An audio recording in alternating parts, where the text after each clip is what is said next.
Donc là, en gros, j'enlève les deux vis de sécurité. C'est ce qui maintient la partie basse de l'écran. Après, il est maintenu par un adhésif tout autour.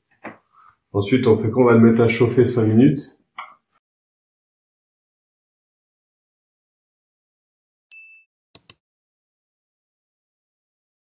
Parce que tu as un adhésif qui ressemble à ça. Et en gros, lui, il maintient tout le contour de l'écran pour l'étanchéité. Et une fois qu'on va ouvrir l'appareil, on va être obligé d'être sous bracelet USB. Parce que c'est la partie électronique, faut pas qu'il y ait une décharge électrostatique, sinon ça peut endommager un composant.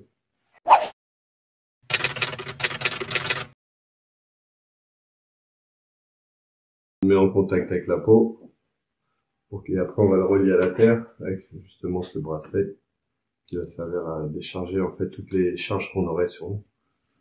Comme ça, s'il y a un problème sur l'appareil, ça risque pas d'aller sur l'appareil, ça va tout de suite à la terre. Donc en gros, maintenant qu'on a fait chauffer l'appareil, qu'on a enlevé les vis de sécurité qui pourraient maintenir l'écran, on va faire quoi? On va ouvrir l'appareil. On va l'ouvrir de la partie qui va être les vis de sécurité. Et on peut l'accompagner après avec une spatule. Mais bien sûr, on n'utilise pas le Sésamo parce qu'il peut créer des rayures, micro-rayures et couper des nappes. Donc nous, on va utiliser une spatule pour justement extraire la pièce. Donc l'adhésif, il est affaibli.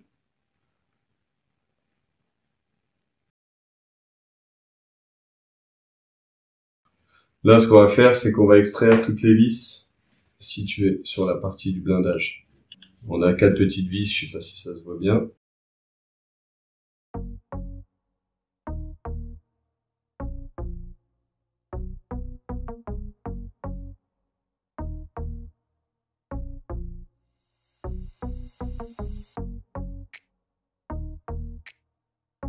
Là, ce que je fais, c'est que je reproduis mon appareil.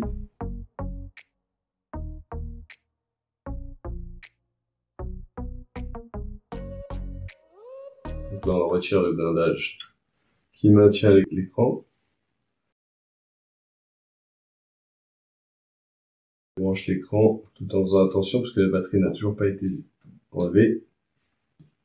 On sort la pièce. La seconde chose qui va être à faire absolument, c'est la mise en sécurité de l'appareil, c'est-à-dire débrancher la batterie.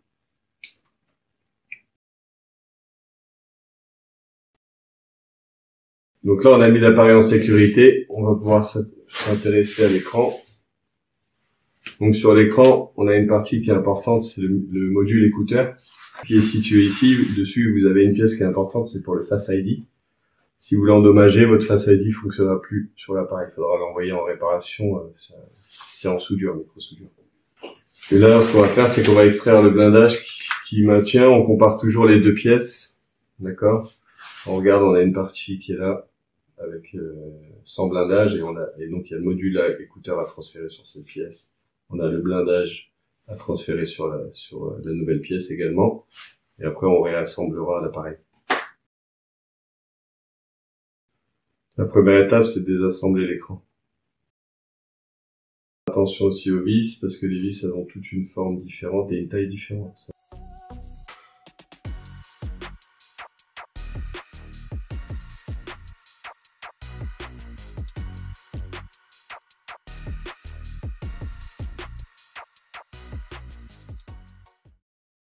On va d'abord commencer par démonter le module écouteur.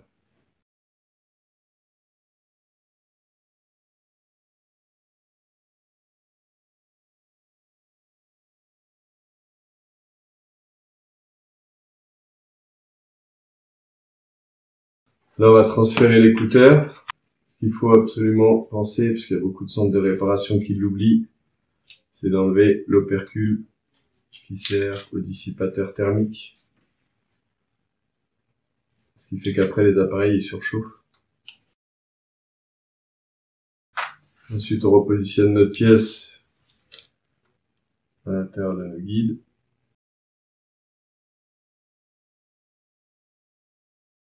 Ça, c'est pour en fait centrer les caméras, centrer le capteur de proximité, le micro justement qui va servir à une fonctionnalité comme la vidéo. Si on les remet pas en fait dans les bons orifices, qu'est-ce qui va se passer? Ben, il y aura le son va être obstrué ou la vidéo elle va être mal calibrée.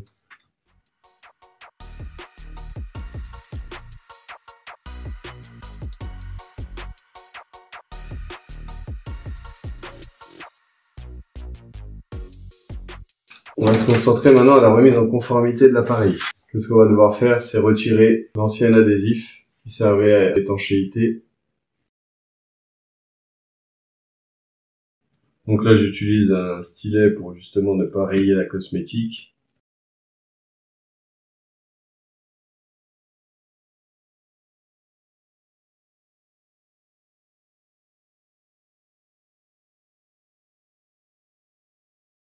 Là, je vais changer d'outil parce que je me rapproche des caméras. Et l'objectif, c'est surtout de ne pas endommager la caméra. Ce qu'on peut faire par la suite, pour histoire de bien nettoyer les résidus, c'est prendre une lingette, prendre un peu d'alcool et repasser avec la lingette afin de s'assurer qu'il ne reste plus de petits résidus comme là on va retrouver.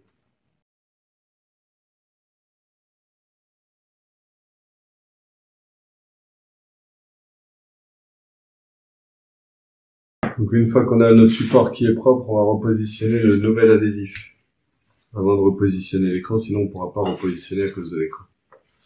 Donc il faut faire très attention quand on repositionne, qu'il soit bien dans son guide.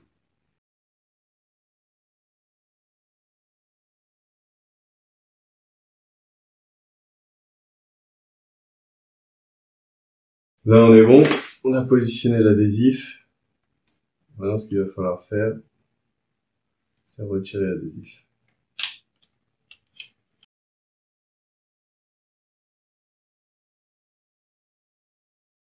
Et ensuite on repositionne notre pièce.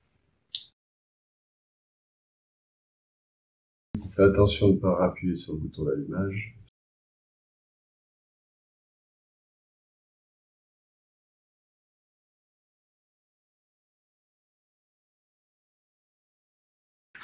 Là, on va faire attention quand on va repositionner l'écran de ne pas créer un court-circuit, sinon ça endommage la carte.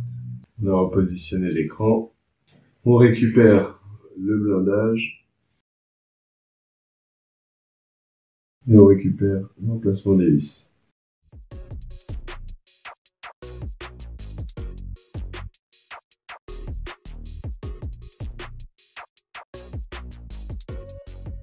Donc là, on vérifie que toutes les vis sont remises, elles sont toutes remises. On va refermer l'appareil.